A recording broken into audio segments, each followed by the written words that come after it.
Alright, so it's time to play the Goblet of Fire on the GameCube. If you've seen some of my older videos, you shouldn't be surprised. But if you haven't, well, I'm not surprised.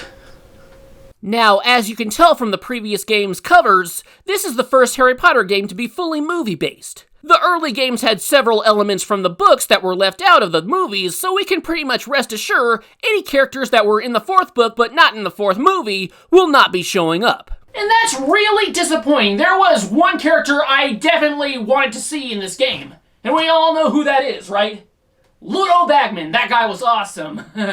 Also, I guess this means we won't be seeing Peeves or Bill or Charlie Weasley, Nearly Headless Nick, or everyone's favorite house elf, Winky! Why'd they cut her out in the first place? What's his problem? The Goblet of Fire just doesn't seem like the best film to start basing the games after. It's usually the one film that fans agree is not the best. The most prominent aspect that gets talked about is how awful everybody's hair looked. What was wrong with these actors? Accio Snips! Alright, get in line, guys. And while those beautiful locks make the transfer to the pixelated world wonderfully here, most of the cutscenes are presented in 2D frame animation.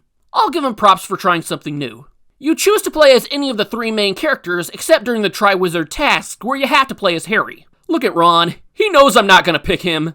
And he's right. Hermione till the day I die. While you only take control of one, the other two follow you to help. But as you'd expect, they're always getting lost, or just ignorant. Or Ron.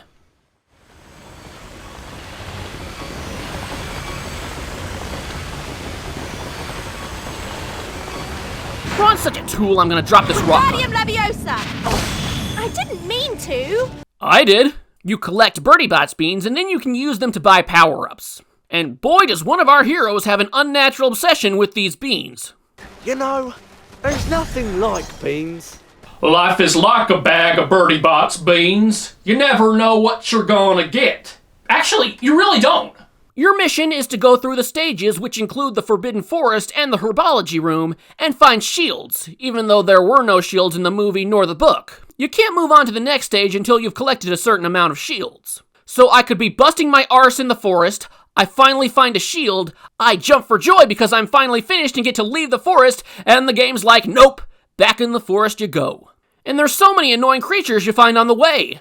There's these guys that look like snowmen made out of barf, these poor man's Charmanders, giant spiders with volcano butts, and morbidly obese hornets. There's so many whatchamacallits that this game could just be a spin-off film called Disastrous Beasts and Where to Stay the F*** Away From Them, which sadly would still be better than Secrets of Dumbledore. And the annoying thing is there's so many of them. You kill one, another takes its place. You can distract the diabetic hornets by casting a spell on these pods to make them blossom, but it takes so long to cast the spell by the time it's almost done, I get attacked. Same thing with the fire lizards. They're born from these flames, so we gotta put the fires out.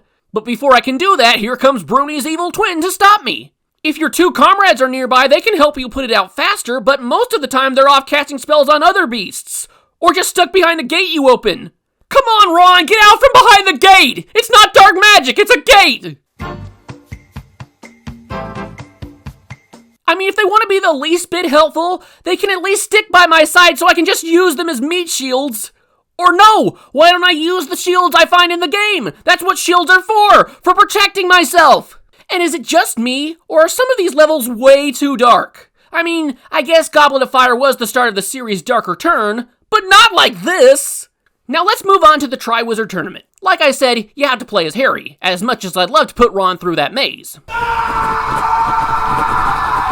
The first task, as you already knew, was capturing the egg from the dragon, but for some reason, the people who made this game didn't think that sounded like fun. But what does sound like fun is just flying away from the dragon like a little bitch.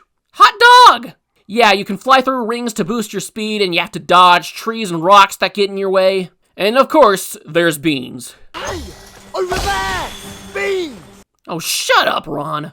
First time playing, I passed with a bronze score. Fuck you, I'm alive, and life is gold! I played several more times, you know, kind of memorized my surroundings, but never got higher than silver. So, what's going on? Well, I figured since there's a timer, my priority should be fly as fast as I can, but it turns out to get the gold, it's more important to keep your stamina. And also, you have to collect a certain amount of beans. What? Look, if a dragon's chasing me and I needed to rely on either speed, strength, or jelly beans that taste like horseradish, call me crazy, I'm choosing speed. I can sure as hell knock beans off the list, even though I'm sure somebody would pick them. Pokeball speed!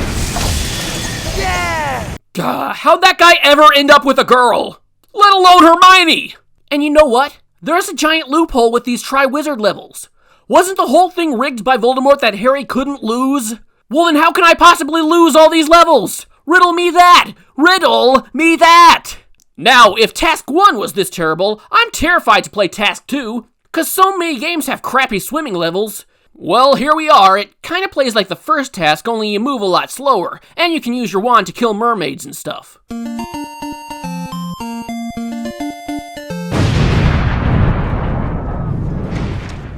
And what's weird is at times the game changes into this third-person shooter where you have to shoot stuff blocking your way. To anyone who ever said life is better down where it's wetter, I beg to differ.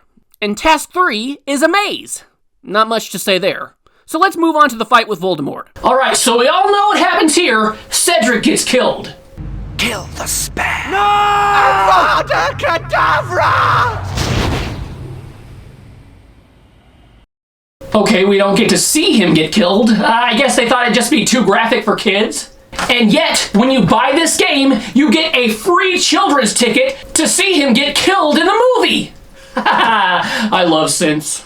So the ever-lovable Dark Lord brings to life a bunch of skeletons to put an end to the boy who lived once and for all. Well, what about all of his faithful servants, you know? What about Lucius and, Death Eater number 26? Then you use your wand not to disarm Voldemort, but to desecrate all the tombstones. I'm for real, this is how you beat the game. Alright, now it's over, and the game ends with all these gloomy frames of characters grieving, and then the credits just start rolling. What a depressing ending. Well, the movie's ending wasn't exactly happy, but it kept the audience optimistic that even though Voldy's back, Harry's got his friends by his side, and he'll be ready for anything. But not here. They're just, Cedric's dead, Voldemort has returned, Death Eaters are probably gonna take over the wizarding world, thanks for playing. It may be farther from the film, but closer to life. So I think it's safe to say that so far, out of all the games I've played, this one leaves the most important things out. And that says a lot. They don't even reveal that Moody was Barty Crouch Jr. the whole time, despite Moody being introduced in the game. I mean, these half-ass cutscenes are part of the problem. They can only tell you so much, and I know I gave them credit for trying something new, but I'm taking it back now. And while I'm high off criticism, I'm going to have to repeat myself and say the whole bit that Harry couldn't lose the tournament in the movie makes this entire game illogical. As if Harry Potter wasn't already illogical enough. There's no way a p*** like Ron would be put in a house known for bravery and actually fit in. I had trouble fitting in at the nerd table at lunch. But you know what?